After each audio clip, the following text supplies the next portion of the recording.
പ്രിയമുള്ളവരെല്ലാവർക്കും നമസ്കാരം. ആത്മീയശാസ്ത്രത്തിലേക്ക് സ്വാഗതം. ഇന്ന് നമ്മൾ പഠിക്കുന്ന വിഷയം ആത്മീയതയിലെ ദൈവിക സമ്പത്തിനെ സംബന്ധിച്ചാണ്. അതെ, സമ്പത്ത്. എല്ലാവരും മനുഷ്യരായിട്ട് പിറവിയെടുക്കുമ്പോൾ ഏതെങ്കിലും വിധത്തിലുള്ള സമ്പന്നതയാണല്ലോ ആഗ്രഹിക്കുന്നത്. അപ്പോൾ സ്പിരിച്വാലിറ്റിയിൽ നമുക്ക് നേടാൻ പറ്റുന്നത് ദൈവിക സമ്പത്ത് തന്നെയാണ്. എല്ലാവരും ആഗ്രഹിക്കും ദൈവത്തിൻ്റെ സമ്പത്ത് ഉണ്ടാകണം, അതുണ്ടെങ്കിൽ എല്ലാമായി എന്നുള്ളതാണ്. ഇപ്പം ഒരാൾക്ക് വളരെയേറെ ബുദ്ധിമുട്ടുകളും പ്രയാസങ്ങളും കാര്യങ്ങളും ഉണ്ട്. എത്ര ശ്രമിച്ചിട്ടും അങ്ങോട്ട് അയാൾക്ക് ജീവിതത്തിൽ കരകയറാൻ പറ്റുന്നില്ല. കഷ്ടതകളും ദുരിതങ്ങളും വിട്ടുമാറുന്നില്ല. പക്ഷേ അയാൾക്ക് അങ്ങനെ ഇരിക്കുമ്പോൾ ഒരു രാജാവിൻ്റെ പുത്രി, ഈ രാജപുത്രി ഇയാളിൽ അനുരക്തനാകുകയാണ്. എന്നുവെച്ചാൽ പ്രണയം തോന്നി.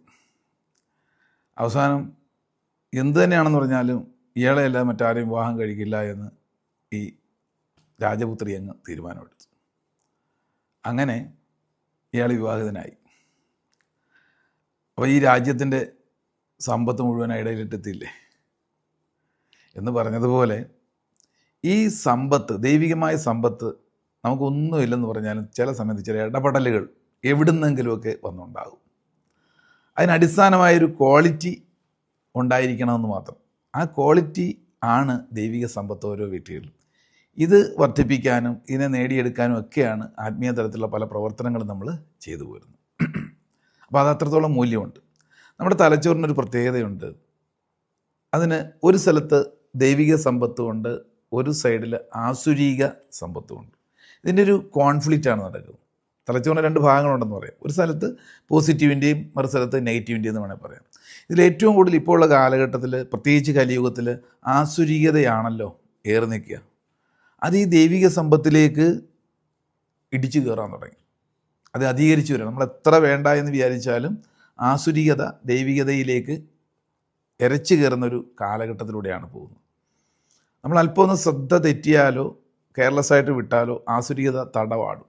അതങ്ങോട്ട് നമ്മളെന്തായിട്ട് മാറും, ഈ ജീവിതത്തിലെ നരകുതുല്യമാക്കി മാറ്റും. അപ്പോൾ ഇതിൽ നിന്നൊക്കെ ഒഴിവായി നിൽക്കാനും കറക്റ്റ് പാതയിൽ പോകാനാണ് നിത്യേനയുള്ള ചില ആത്മീയമായ പ്രവർത്തനങ്ങളും ചിന്തനങ്ങളും സത്സംഗങ്ങളും അതിലൂടെയൊക്കെ നീങ്ങുമ്പോൾ മാത്രമേ ദൈവിക ശക്തിയെ, സമ്പത്തിനെ നമുക്ക് നേടിയെടുക്കാൻ സാധ്യമാകുകയുള്ളൂ.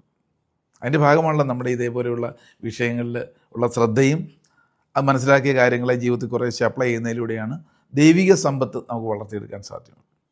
ഇപ്പോൾ ഉദാഹരണം പറഞ്ഞു കഴിഞ്ഞാൽ, ഈ ആസുരികത അല്ലെ നെഗറ്റിവിറ്റികൾ നമ്മുടെ ഉള്ളിലേക്ക് ചെകുത്താൻ കയറുന്നത് എങ്ങനെയാണ്? നമ്മുടെ ഈ ദൈവികതയുടെ അംശം കുറയുമ്പോഴാണ്. ഇപ്പോൾ ഒരു സ്കൂൾ കുട്ടിയെ സ്കൂളിലേക്കാക്കാൻ ഒരു വലിയ വീട്ടിലെ കുട്ടിയാണ് എന്നും ഒരു സെക്യൂരിറ്റിക്കാരനെ കൂടെ വിടും. കുറച്ച് സമയം ഒരു 10-15 മിനിറ്റ് നടന്നു പോകാനുണ്ട്. അപ്പോൾ ഈ കൊച്ചു കുട്ടിക്കൊന്നും അറിയില്ല. അതൊരു പക്ഷേ വഴിയിൽ കാണുന്ന അതും ഇതൊക്കെ പെറുക്കാൻ നടക്കും, ആവശ്യമില്ലാത്തൊക്കെ നോക്കാൻ നടക്കും. അവിടെ കുറച്ച് സമയം നിൽക്കും. അപ്പോഴല്ലേ സെക്യൂരിറ്റിക്കാരൻ എന്ത് ചെയ്യും? മോളെ ബാ, മുന്നോട്ട് പോകും, ഞാൻ കൊണ്ടുപോകാം, ബാ, അങ്ങനെ ഗൈഡ് ചെയ്തുകൊണ്ട് സ്കൂളിൻ്റെ ഗേറ്റ് കടത്തി വിടും.